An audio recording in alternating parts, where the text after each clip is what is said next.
the city, if you come from the east or the west, or the south, I guess, too, right? You're pretty much screwed. Although I'm really actually kind of shocked that there was traffic today, considering there were about 50,000 people drinking and celebrating, or hoping that they would be celebrating downtown last night. I would have assumed there were several sick days used today, but maybe not. Maybe sucked it up after the loss. It's also summertime, which is orange barrel season here in Pittsburgh, so that slowed me a bit at some points. Went through Crafton. You ever go that way, coming from the west side of town? Oh, yeah. Bill Carr's hometown of Crafton.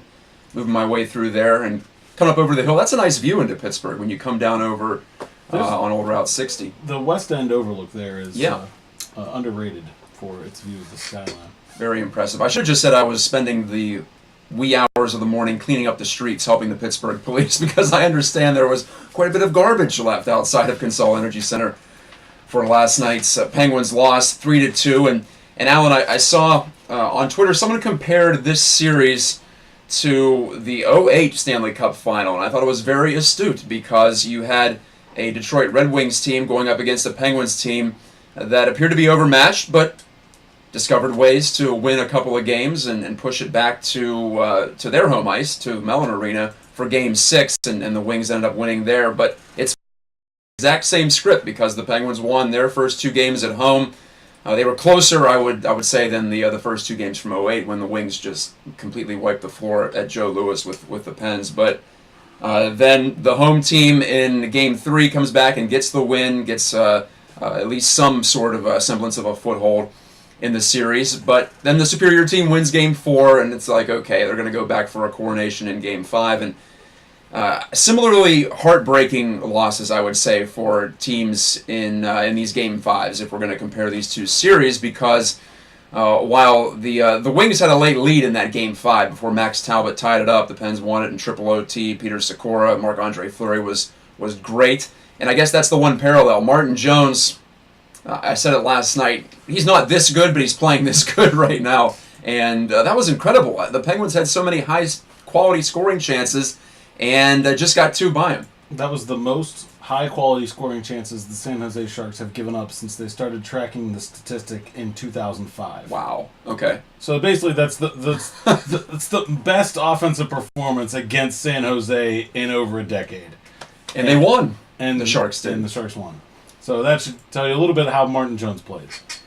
Exactly. And I think sometimes I fall victim to this. Maybe it's because I've watched Marc-Andre Fleury for a decade, and for so long he was the guy to make the explosive movements across the crease, to make the spectacular save, occasionally let in the odious goal. But in recent years he's cleaned that up. He's become more fundamentally sound, a little more economical in his motions. But when I see goalies like Martin Jones, looks in this series like Carey Price of Montreal, who are very positional. They don't really, they don't make a lot of flashy moves. I think I can underrate them just because of how it looks.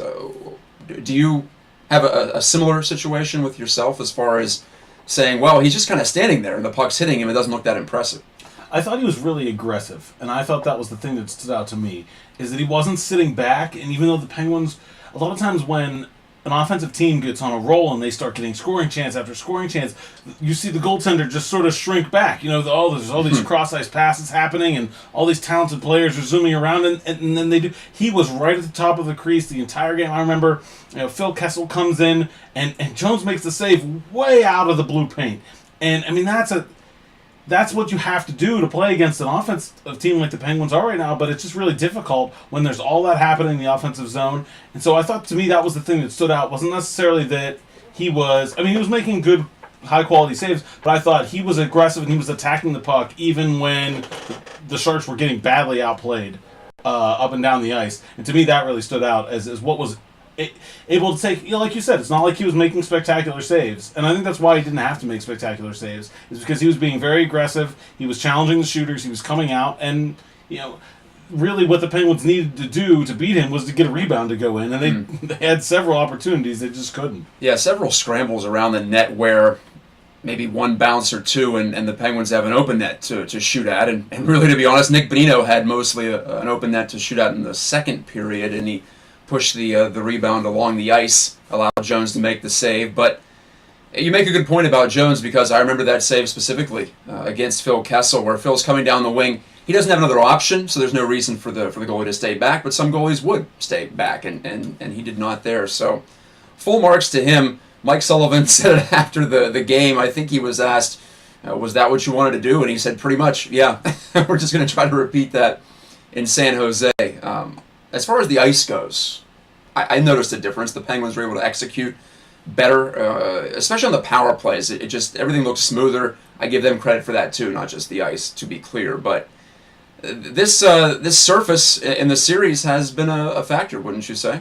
Yeah, I think so. I don't think it's been a huge factor, and I don't think it's something that the Penguins should be able to say, well, the ice is just no good there in San Jose, so we can't play. I mean, they play on terrible ice all season long. I mean, you go to Tampa, and you go to Florida, and you go to Phoenix, and not even that. You go to Madison Square Garden where they have events every day, and that ice isn't great. So it's not like the Penguins aren't used to playing on, So in fact, Consol's ice isn't great and maybe league average, maybe. I don't think I think it's a little bit overblown as far as an issue.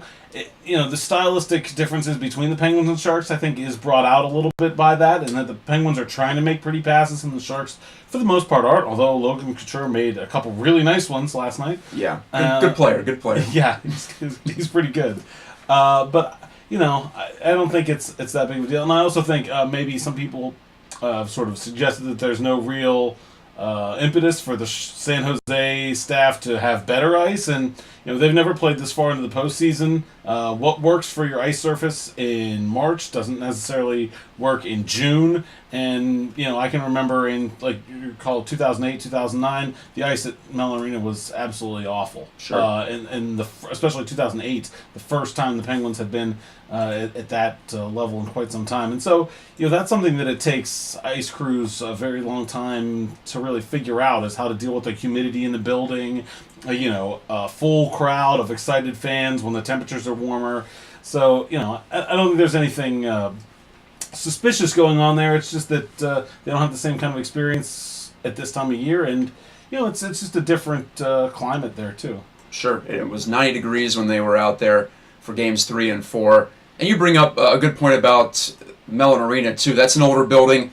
The SAP Center, formerly HP Pavilion or whatever you want to call it, out in San Jose, is not a newer building by any means. It's 20, 30 years old. It's somewhere in that range. Yeah, I want to say about 93, 94. Something. Yeah, because the Sharks played 1 year at the Cow Palace, which is an awesome name, and I would love to get out there and see what that thing looks like. But so it's about 20 plus years old.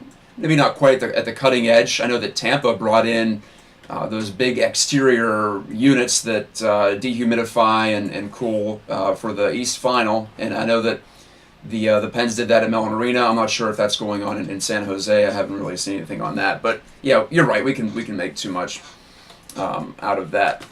I want to talk about the power play last night because for the first time in a long time, it felt like it was actually going to score when it got on the ice, and I think the Penguins were unlucky. I know they were unlucky to not at least get one on the advantage. Phil Kessel hit 2 posts. I thought that puck went in. I think most people in the building did in the first period. But all part of a strange first period in which I thought the Pens were lucky to not be down 3 or 4-0, and then I thought the Sharks were lucky to not be down 4-2, 5-2 after all that. But what did you see on the power play specifically that allowed it to look threatening? And boy, they were just shuffling the puck around the ice and moving moving the puck. It looked like what we all imagined it should look like, I suppose. Yeah, I think that maybe through the first couple rounds, the power play got a little bit enamored with the cross ice pass to Phil Kessel. He's a dangerous player. It's a great play, but I think San Jose sort of made it a point to take that pass away at the beginning of the series. And I think now the Penguins have adjusted to that. You saw a lot of crisscrossing between Evgeny Malkin and Chris Letang, and you can't pressure them both when they're up there. And if you're going to take away that passing lane, the cross-ice passing lane, it means they're going to get open looks from dangerous scoring opportunities. And whether or not that shot goes in, you can get up below the goal line, you can flip the defense inside out, you can get it to Kessel along the wall. And so I think the over-reliance on that cross-ice pass is kind of gone, and then I think Patrick Hornquist is doing a great job in front of the net. He's been just unmovable at times, and that makes a big difference. It really does. You know who I missed, or who I noticed, but I had missed seeing him this effective? Chris Kunitz, I thought, had a really good game in Game 5. He was retrieving pucks, which is what he has to do, both on the power play and at even strength. Has a guy hit more posts in a season than Chris Kunitz? I even go back to, remember the East Final in 2013 when he had so many good looks and couldn't put them home? He wasn't alone in that, but we're seeing a reprise of that in these playoffs. Sidney Crosby makes that blind behind the back backhand pass, and Kunitz gets all of it, hits the post. It's I see a lot of people saying that his hands aren't there anymore. I'm not sure. At times I agree, but then I just think maybe he's just unlucky. He's just missing by millimeters here on some of these chances. Yeah, I don't know. He's shooting at pretty much a career low shooting percentage Yeah. right now, somewhere around 8%, which is below league average, even. Not ideal for a top-line player. But I think that, he's definitely getting unlucky. But you also have to, I guess, take into consideration he's getting really good scoring chances. He's doing the work to get into the right spot. He's, taking good shots. I guess if your offense is bound and determined to find Chris Kunitz scoring opportunities, he's going to put some in eventually. I just think We would imagine, yeah. Yeah, I would just think that he's getting a bit unlucky, and I don't think he's. I don't want to say his hands aren't there. I just don't think he's ever been a particularly. If he was a basketball player, we'd call him a volume shooter. He's got to get 10 shots to get a goal, pretty much. Yeah. And if he does, he probably will. But I think he's not going to go out there and shoot and score on 3 of 4. That's not his thing, and it never has been. All I know is Kunitz, if he scores a goal, that is a bonus at this point because the Pens haven't had too much from him in that area. Again, I said he was playing well away from the puck and away from the net, retrieving pucks. That's a huge part of his game. I misspoke earlier. One of the Penguins' goals in the first period of Game 5 was a power play goal. That was when Kessel zinged that pass across to Malkin, and he tried to go backdoor. Not sure about that decision, but the pass from Kessel opened things up, got everyone scrambling, and the Penguins get a little bounce there. So they weren't completely unlucky last night. That was a nice little bounce too, but there were other situations, other circumstances in which they could say that if you play that game, you always say you play that game 10 times, you play that game 100 times, the team wins 9 times, the team wins. I think if you play that game 100 times, the Penguins win 95. I don't even know if that's an exaggeration on that. So would you change anything going into Game 6, or do you agree with Mike Sullivan? I don't think they can change anything. They played so well. I do think you can change. They need to have a higher level of focus on defensive zone coverage, and that really all 3 San Jose goals were scored by someone who had been left alone by the person that's supposed to be marking him in some fashion or another. The first goal is a wraparound, but Tierney is wide open in the crease. Couture wide open for the tip with nobody even within a long sticks range of him. And then Bonino lets his man go in the slot for the third goal. So, I think an increased focus on defensive zone coverage. And, the other thing is sometimes the Penguins try to get out of the defensive zone very quickly. They'll get the puck and then everyone activates. That wasn't what was happening in those cases. Those were defensive, that was offensive possession by San Jose and just failure to mark up on defense for the most part. I think Murray's got to stop the first one, but the other 2 were good goals. I didn't see anything there, but I do think that a little bit more focus on defensive responsibility, and I think that's something that the Bonino line has actually struggled with a little bit, and that they play good defense by getting out of the zone quickly, and because their speed terrifies the opposing defense, they don't even try to hold the blue line most of the time. Because Carl Hagelin's flying down the ice and people are just turning and running. And so that's how they get out of the zone. But when they're in the zone, they don't play particularly good defense. And maybe that's something now when Pittsburgh's not going to get the first change, that Mike Sullivan's going to have to think about what lines he puts that line out there against. I don't think that line is a particularly good fit for Couture or for Pavelski as far as marking and defending. You raise a good point there. The Penguins have minimized their weaknesses in that way, and you say the speed can lead teams to not be as aggressive at the blue line, not be as aggressive with the D, especially in pinching in and all that. So That has pushed everyone back in a large way, but you do see, I agree, you do see when opponents pin the Penguins in their zone, there's some confusion at times, especially with the HBK line. They've had that. I've noticed that a few times. You go back to that Tampa series, I remember a couple of goals where the Lightning just chewed them up with some passes and puck movement, player movement. It seemed to confuse. There's a reason this blue line core wasn't considered very highly, I think, by a lot of people. They can move the puck for the most part, especially after the addition of Justin Schultz, but they're not going to defend you to death, and that's not the way they're trying to play. So the reason I think the Sharks have been able to hang in there in a lot of these cases is they have some big bodies. They have some guys with poise with the puck. Your Joe Thorntons, your I was going to say Tomas Hertl, but he hasn't played in recent games. Joe Pavelski, a bigger player. Melker Karlsson's a bigger player. He has some skill as well. We saw him score in Game 5. So when they can get you into that half-court offense, to use a basketball term, I think they can make the Penguins scramble and score them at times. So that would be the modus operandi for them to get another win here in this series. In Game 6, we're going to take a break. Alan Saunders is my guest. This is Gikes Got Game. More hockey talk coming up in our second segment. We'll look ahead a little bit more to Game 6 and also talk about the Conn Smythe Trophy and what we think might happen with that. This is the River's Edge.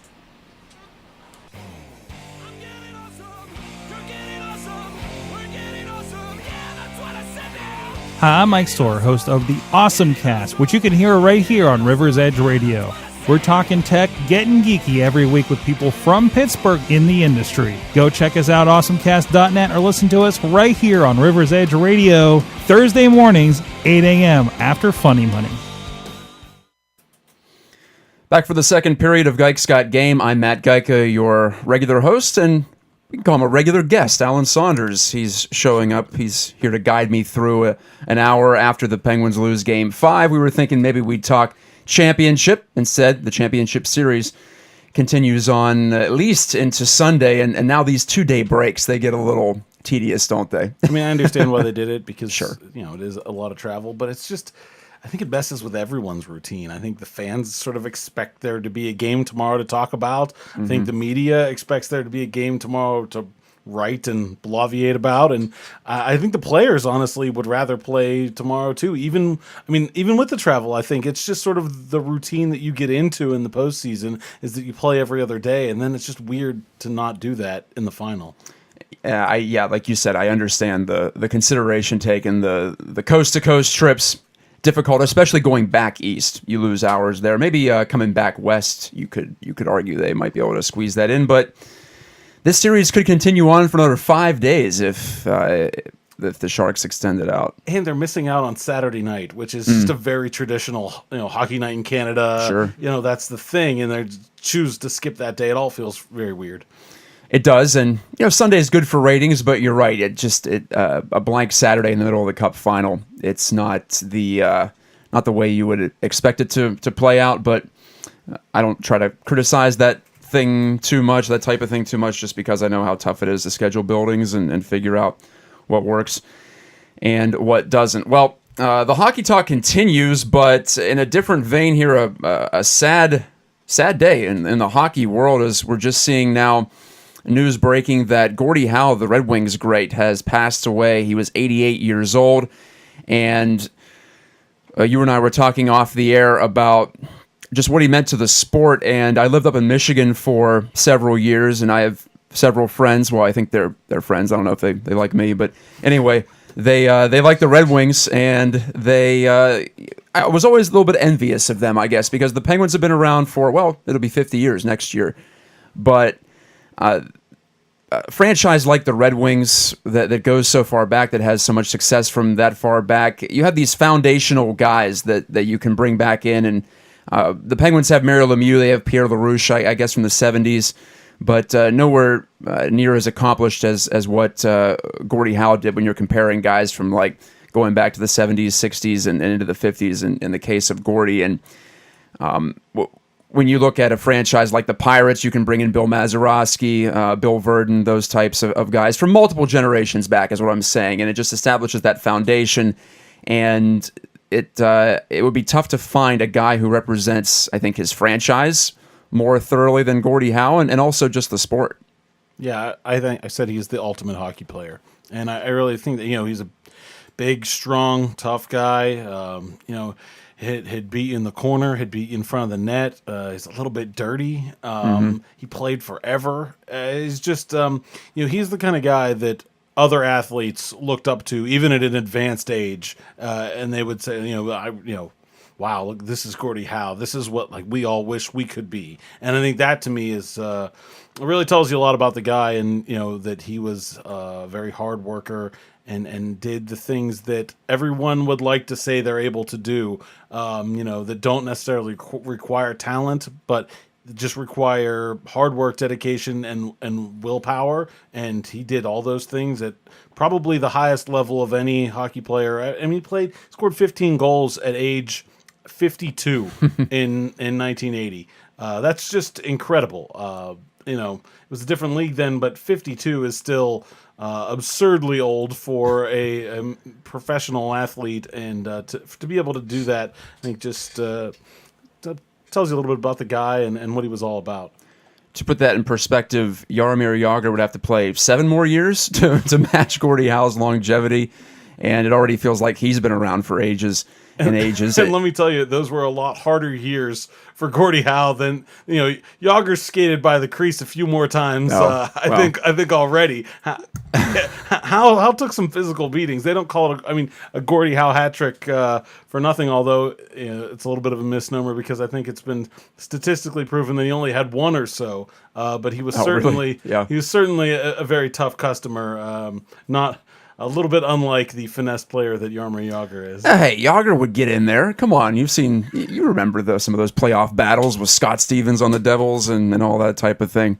I'm a big time in the bag for Jagr, so you can just take that with a grain of salt. But you make a good point, though, and didn't Gordie play with his 2 sons, right, with the Hartford Whalers? Yeah, that was that season, yeah. Right, correct, at 52, and they had to wear their full name on the back of the jersey. I love that kind of stuff. So rest in peace, Mr. Howe, and he is Mr. Hockey, and there aren't too many guys who personify their sport like that, or too many athletes, I should say, male or female. So we pay our respects. You could sense, even almost 10 years ago when the Pens and the Wings got together, he was slowing down, and I was wondering if he was going to be able to hang in there. And to his immense credit, he did. And he was a great businessman as well. That's what I recall from being up in Michigan and his legacy. And his wife was instrumental in trademarking the Mr. Hockey thing and making it into his own after his playing career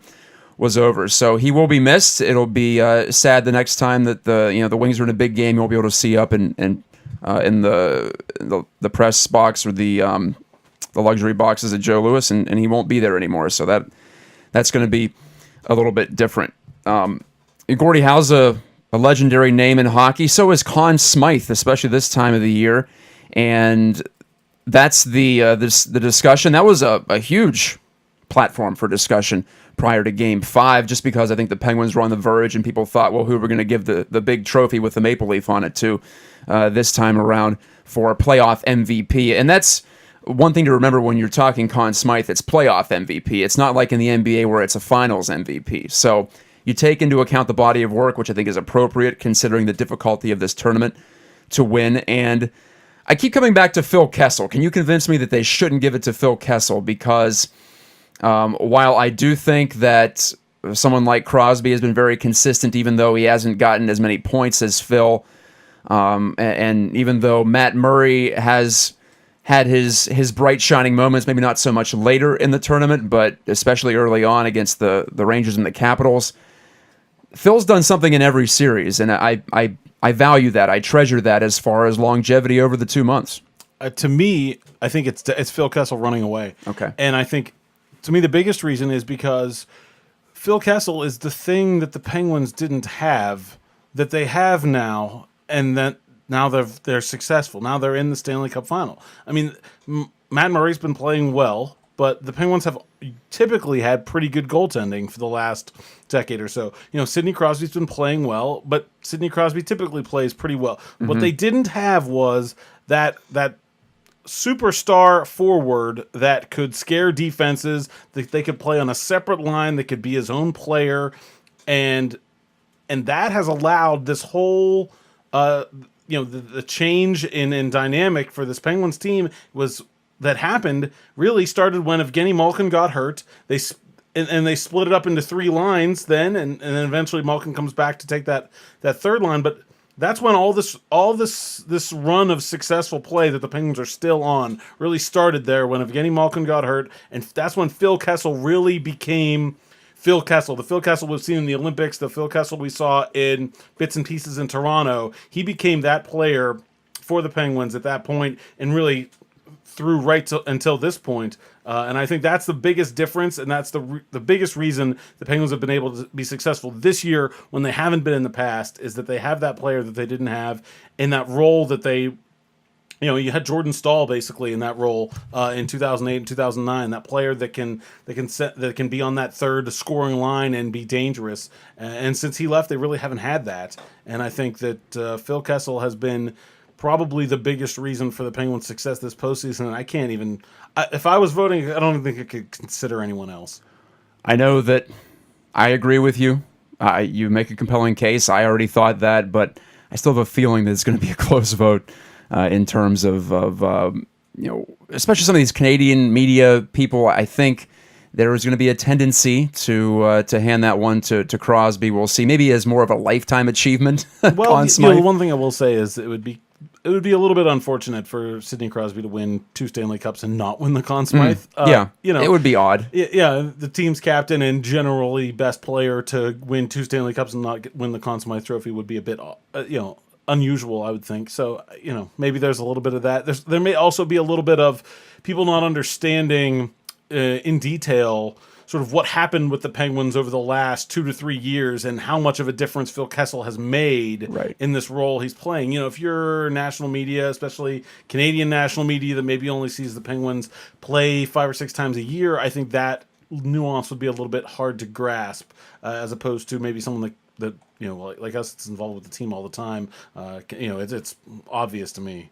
Right, and it's just so funny that it took an injury to Malkin to open that up and allow the Penguins to reach their full potential. As the great painter on PBS, Bob Ross, once said, there are no mistakes, only happy accidents, and that's certainly a happy accident for the Pens, painting a little happy tree. Have you been watching Bob Ross on Netflix? A little bit. Well, I don't have Netflix. I was watching it. It was on some other kind of streaming thing a year ago.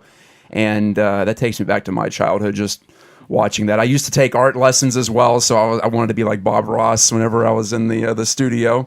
So now we're in a different kind of studio here. Maybe we can get an easel. I can put it back here. There's another Bob Ross just beyond that window there. Right, no doubt. So they have the art studio out here, the radio studio in here. So it's a convergence. We'll have to mix and match a little bit, maybe. That'll be the next step here on Gikes Got Game. Let's talk some Pirates. Alan, I want to go over, like I said at the top of the show, an intriguing week at PNC Park. The Pirates return home.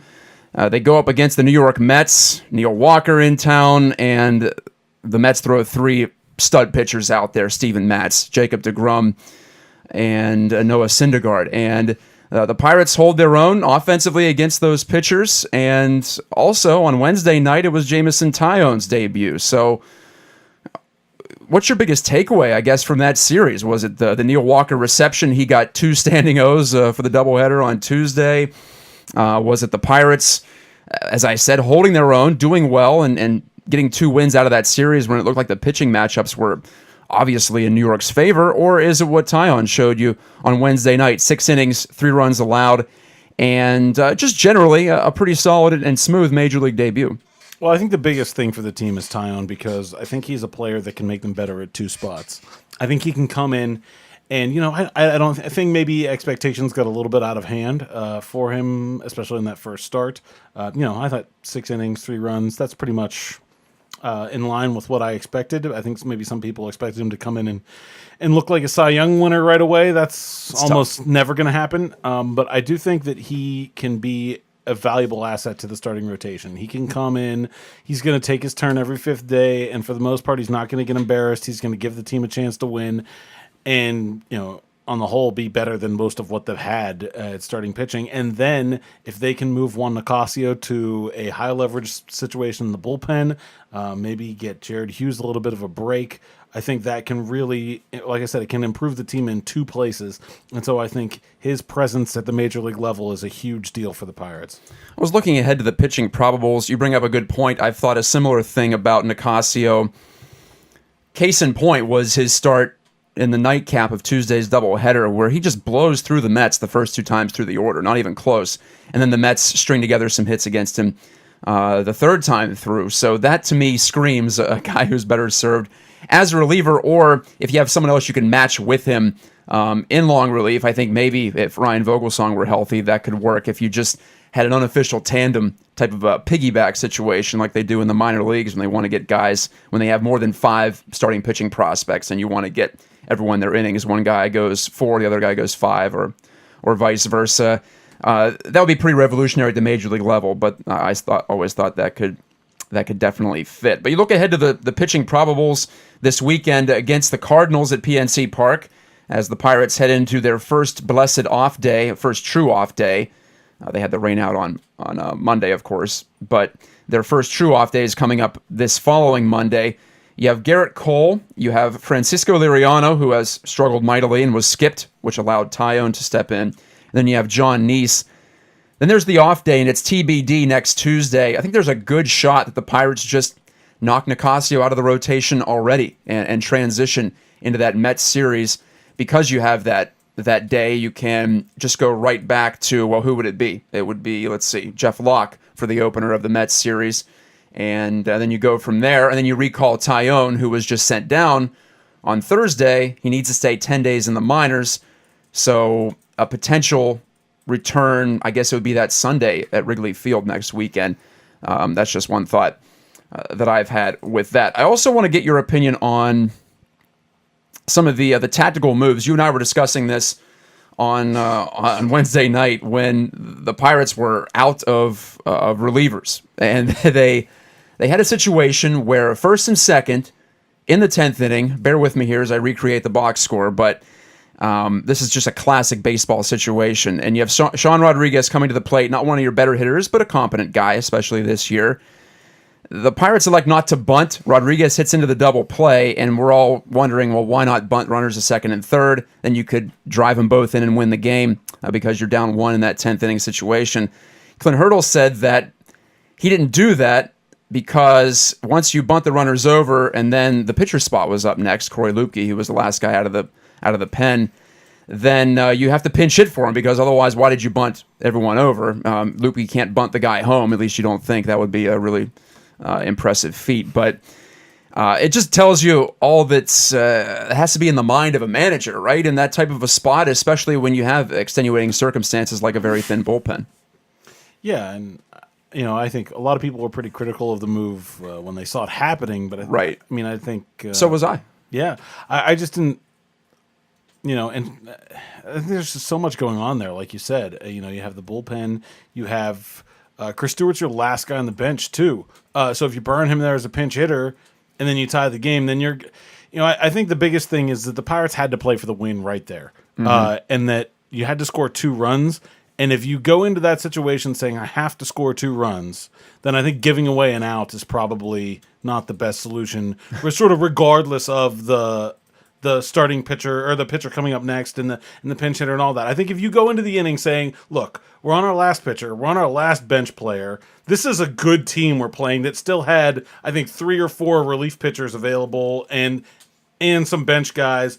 We're going to lose this game if we don't win it right now. Mm-hmm. And so you got to play for 2 runs. And I think if you're playing for 2 runs, giving away an out is the wrong move there. I think because you can do so many things. Like he could hit a single and have runners on first and third with nobody out, and then you can bunt or then you can pinch it. You have to play for the win there. I think if you're playing for the win, bunting doesn't seem to make that much sense. It does get 2 guys in the scoring position, but you only get 3 outs, and I think obviously Rodriguez does absolutely the worst thing by grounding into a double play.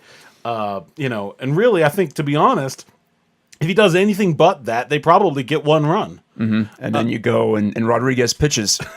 Possibly. Well, yeah. Well, I guess if he drives in the run, then you hit Lukey and he stays in the game. So yeah, National League ball, man. There's much to be. That's why I like National League considered. ball. It's great. You don't have that kind of thing in the American League, and I don't know. No one enjoys watching pitchers strike out frequently, although I did find it a little bit entertaining to watch Jamison Tyon attempt to hit Noah Syndergaard on Wednesday night. Noah Syndergaard, really good hitter. Yeah, he had a double in that game. Yeah, provided some offense. And we've seen it from Garrett Cole too. Sure. I have always preferred National League baseball. I am not a ban the DH guy. I'm a ban the DH guy. I just don't. I'm okay with the American League being different. That's okay. To me, that's the biggest thing. Is it's okay that they're not the same. To me, anyway. Like a lot of baseball's rules don't really make sense when taken out of the context of the history of the sport, anyway. So who cares that they're different? I've never been bothered by that. I always have this tension in my mind. I have the logical side and then the whimsical side, and I like the fact that it's interesting. I do enjoy that. Well, especially when a pitcher gets a hit, you wouldn't have that moment of, oh wow, if it were a DH. So there's that to take into consideration. It's not just pure numbers. It's not just, well, most pitchers stink at hitting. Let's just not have them hit anymore. And so I think that's why that this is endured, because people do find it interesting, and it takes a lot to overcome the inertia of 100+ years of playing it that way too. So I understand why things remain the same in that way. We'll take a final break, and we'll run through some odds and ends here to conclude the show. Live show. It's been fun here on this Friday morning, 10 o'clock, a little bit later than I'm usually on. I'll kill a cliche, give you the final number, and we'll move on from there. This is Gikes Got Game. Hi, I'm Tom, and I know money. And I'm Matt, and I know funny. Catch us Thursday mornings at 7 a.m. Real financial information For the regular guy. right here at riversedgepgh.com. Your voice for local music.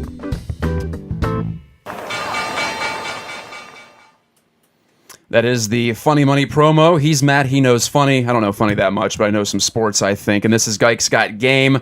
Coming up, River Talk. Brian Crawford, he's behind the glass, so to speak, right now, running the board, but he'll be behind the mic in just a little bit. He's going to talk about the Pens. Game 5 discussion with Pens historian and former Penguins radio network host Bob Grove. He was on this show before. Bob is awesome. He always has those tidbits that he drops on Twitter before the game. I love him. He must have some massive database, Alan, that he just draws from. I know it's not all up in here, although it wouldn't surprise me if it were, I guess.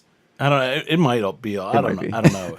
There are very few people that I'm 100% sure know more about the Pittsburgh Penguins than I do, and he's one of them. Yeah, I'm no 100% sure. I heard a saying that it was like, God doesn't automatically know everything. He's just been around for a long time, and I have that sense with Bob Grove. He just knows everything because he's been around, and he's got it all. And when you're on the radio like he is, got to find things to talk about that lead you to be curious, and I think it's just a perfect situation for him. He's so passionate about it, too. So Brian's going to ask you what your favorite sporting moment is. Also, Bernie Sanders throwing in the towel, some political talk. Mike McMullen will join him as well with the update there. A big political year, in addition to being an Olympic year in sports. They coincide, of course, with the Summer Games, too. So an active summer coming up in both the realms of news and sports. No Olympic talk here, but I'm going to kill a cliche. And this one ties in. I find there's so many hockey cliches, Alan, and this one applies to last night. Running into the hot goalie.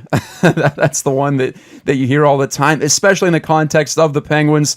This goes back to, Tuukka Rask in 2013, Henrik Lundqvist in 2014.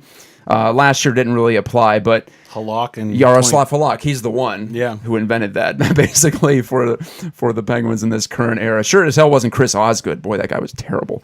But anyway, the running into the hot goalie is one that, especially at playoff time, you hear about it, just because we build these myths, and I think at times we can give the goalie a little too much credit. I think at times we can give the goalie not enough credit. Maybe I was in that case last night, or in that spot last night with Martin Jones, but When we talk about it more and more, I realize he was in just a perfect position, but there's so much luck that goes into goaltending too, and I just think we have to be careful in ascribing good or bad things to goalies over short samples, and stats for goalies don't normalize over a long period of time. So that's a totally different thing. But the running into the hot goalie, it's so simplistic. I feel like it's just a throwaway line that analysts use to try to explain something. Last night it applies, but I also think at times that it's used when you could also say, well, maybe the D kept a good gap. They didn't let you get into the zone with speed, or it's just such an amateur bit of analysis. And if you just tell me that you run into a hot goalie, tell me why that goalie was hot. Like, do what you did earlier when you said, he was being aggressive, playing his angles. That's the type of thing that I look for, and just leaving it at that, it's just so simplistic for me. I guess that's not the way my mind works. I hate to be simple in anything, so that's why I hate that.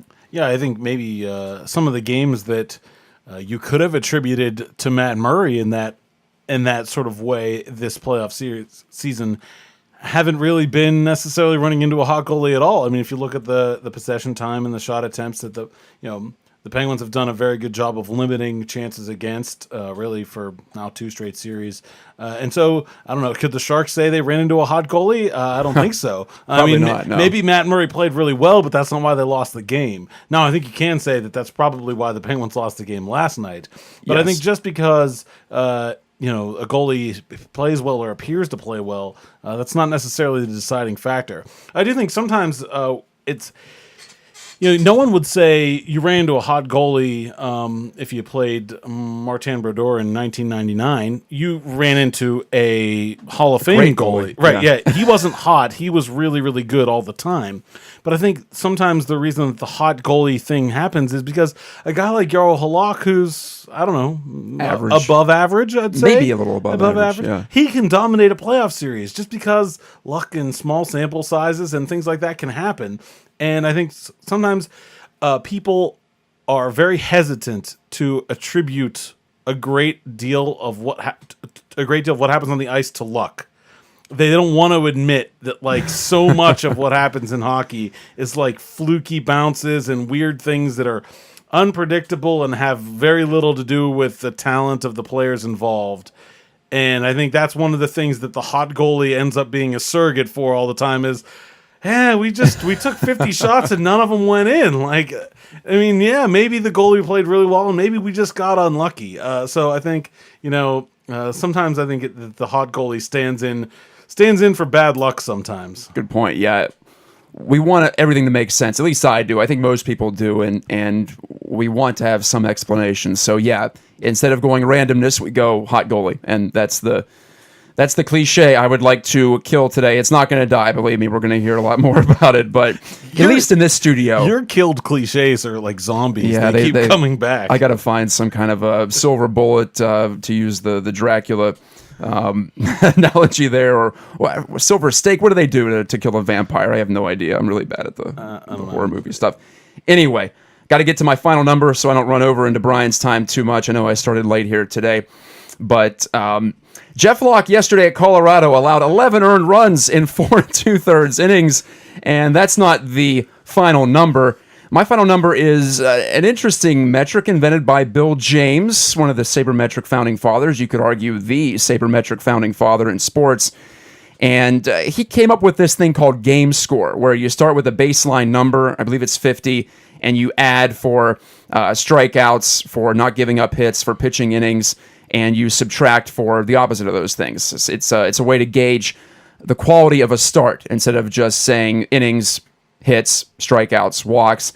It's more of this is not necessarily a predictive thing. It's just this is what happened, and here's another way to look at it and say, well, this start was great. Max Scherzer's no-hitter, I think, was one of the highest ever. It was over 100 because he struck out everybody and didn't allow a hit.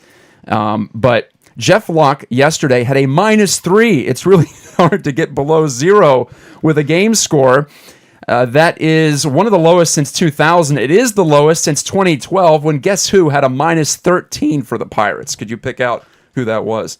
2012. Would that have been Jonathan Sanchez? No, it's a good pitcher, but one who was left in to take like Jeff Locke AJ was. Burnett. Was that in Wrigley? I think it was St. Louis. St. Louis, where Yeah. he just took it. Right, and the Pirates yesterday, another move that I was referencing earlier, just wanting Jeff Locke to get at least into the fifth inning so they didn't have to use everybody in the bullpen. They are struggling a bit with the schedule, with doubleheaders, with the Jameson Taillon situation, with uncertainty in the rotation. So Jeff Locke had to wear it, as they say in baseball, and he wore it quite well or quite poorly, depending on how you look at it. A -3 game score. That's my final number for this week's Gikes Got Game. Thanks to Brian Crawford. He's behind the camera. You can't see him. He's doing a great job as always. Thanks, Alan, for coming in. Anytime. Yeah, maybe next week we can chat about a championship. If nothing less, we'll have many more twists and turns to go in this Stanley Cup final. This is Matt reminding you that when the radio fades, you know life's moving fast. See you next week on The River's Edge.